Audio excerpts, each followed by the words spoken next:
Let's try and get through as much of the speakers as we possibly can quickly, and I'll be as quick as I can. The three things I personally want out of today, let me just run through them. The first is, I think we need a shared understanding of how we've got here, why we've organised this conference, why this campaign was launched in the first place. The second is an understanding and appreciation of what we're going to be up against in this coming period. And then the third, as the chair has said, the most important part is actually the creative sharing of ideas about how we're going to work together to protect each other, but in addition to forward our campaigns as well, in solidarity.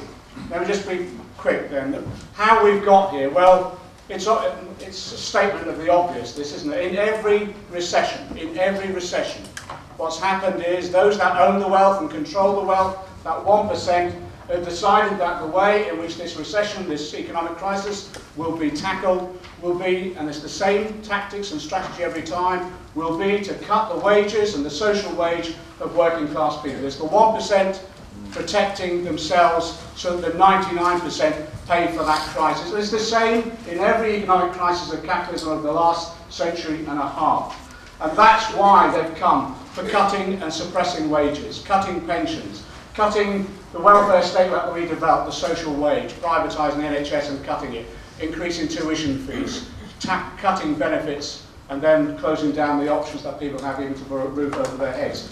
That's what's caused people to come out on the streets and protest. And as the chair said, it started 2 years ago, almost to the day, when the people they thought would be the most passive, young people, the students, came out on the streets and did more than just tokenistically march. They went to Millbank and kicked the shit out of Tory headquarters. And it shocked them. It absolutely shocked them. There's a story to this. I left the march in Parliament Square to go to a meeting in Parliament. And I tweeted it on the turnout. It just shows you how angry people are when they turn out in these numbers. The next morning, half page in the Daily Mail, MP's tweet causes riot. The ironic thing was, the meeting I was having in Parliament was the Police Federation. 12 police officers.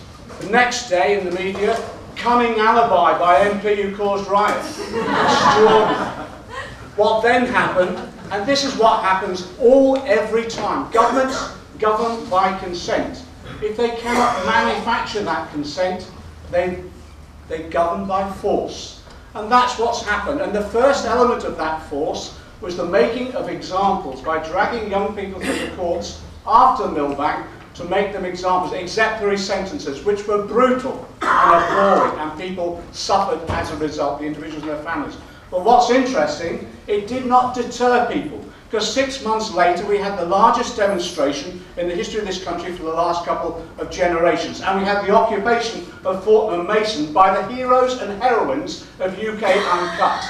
Again, we've then stimulated others, the traditional organisations like trade unions.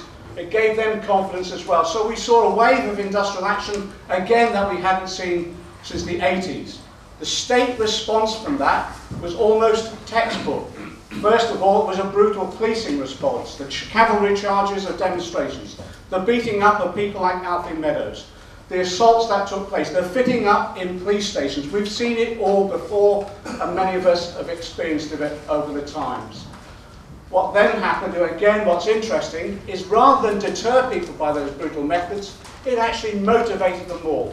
And we saw, I think, a blossoming of dissent and resistance in this country, as I said, that we haven't seen for generations. Occupy, I think, raised people's consciousness on a scale we've not seen for a long period. We also saw other campaigns breaking out. The disabled people's movement we've not seen the strength of since the formation of DPAC and Black Triangle, the occupation of the Atos offices. Because what this government then decided to do is they would pick off us one by one and then target what they thought were the weakest, young people, people with disabilities, people on benefits. It was, as I say, it was a textbook analysis of how governments rule by oppression. Again, I think what's absolutely been fascinating and encouraging during this period is people haven't gone away. UK Uncut continue their campaigns. The disabled movement is stronger now than ever before. We've just seen the launch now of the Fuel Action, Direct Action campaign. New issues are coming onto the table itself. So despite all of that oppression, people have come back and said, we're not going to be knocked over in that way. We're not going to take it anymore. What's the government's response to that? Well, the government's response now is, yes, the economic crisis is getting worse, quantitative easing, the interest rate cuts, the cutbacks overall have not worked, so there'll be another round of cuts. Osborne looking for £10 billion worth of cuts in terms of welfare benefits. The privatisation of the NHS goes on apace, as hospitals now are threatened with closure and others threatened with full privatisation. Again, what's happening, there'll be further legislation in Parliament over the next fortnight to restrict trade union rights and the abilities of trade unions to represent their members. We already saw just before summer the introduction of the criminalisation of squatting, because we know that with homelessness rising, people resort to squatting. That's why they criminalise it. And we saw the first prosecution of a young man getting 12 weeks in prison for squatting an empty property that stood empty. So what we face in this coming period is a further period, I think, of heightened oppression and repression. And we'll see the attempt to divide and rule between generations, between those in work, those out of work, those in the public sector and those in the private sector. That will be the response of government in this coming period. What's our response? Well, as in every other situation, the psychological response is either fright or fight. Fright, we saw parts of that in the 80s, and it's depression, the resort to drugs and alcohol, and yes, if you look at the work of Danny Dorling, suicide. My local station now, in 5 months, we've had 4 young men step in front of trains and commit suicide. It's happening already. But there's the other response, which is fight, and that's where we come in. Because I think people are willing to fight. We've shown it over the last 2 years, and I think they'll be willing to mobilise. October the 20th, the TUC have been forced to convene that demonstration. I think there'll be hundreds of thousands on that, and it will give people confidence. And it's given people confidence with the trade union movement now to say we want not just individual disputes, we want coordinated action, and if we can, a general strike. That wouldn't have been thought of 2 years ago, but is now on the agenda. And I think it's given other people confidence as well in terms of the direct action campaign that people are planning now. People are not going to sit back and starve and just rely upon food banks when food prices are going up and they're looking in windows and their families can't eat. I think there'll be direct action over the resort to feeding one's family. The fuel action campaign now is to expose the energy prices, where people, particularly pensioners now, are choosing between heating or eating.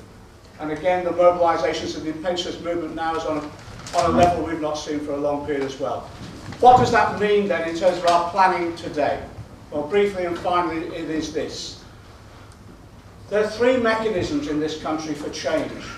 One is through parliamentary democracy, through the ballot box. Well, there won't be a general election, I doubt, until 2015, because the Liberals and Tories will cling together like drowning swimmers. And the debates in Parliament are words upon the air. The other 2 methods are industrial action, and that's mobilising. The other is, well, we used to call it direct action, but we used to call it insurrection, but we're polite now, we call it direct action. That, I think, is the 2 mechanisms that we have to use to create a climate of confidence that people will resist. But the most important thing is that we combine the 2 together, that we combine the industrial action with the direct action and recognise that it is all one struggle. And yes, we are all in this together against the bastards. That's what this is about. It's about solidarity. 3 things we need. 3 things we need today. One is the discussion and planning, of course, with determination. The second is to recognise, yes, we've seen acts of absolute courage, and there'll be a need for courage in the future. But also what we need, more importantly than anything else, is solidarity. The things that we've learned over the decades is on trade union banners, unity is strength, an injury to one is an injury to all.